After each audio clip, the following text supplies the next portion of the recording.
Search Telegram in Google search bar. And open the telegram.org website.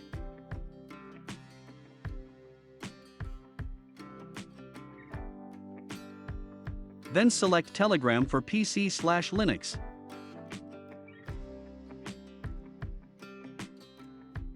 And it will get started downloading. Wait for the complete download. And open the Telegram setup and install it.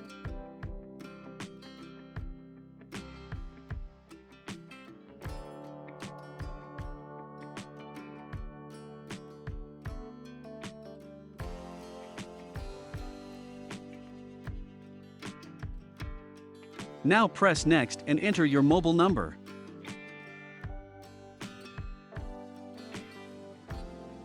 And enter OTP, which you receive on your phone.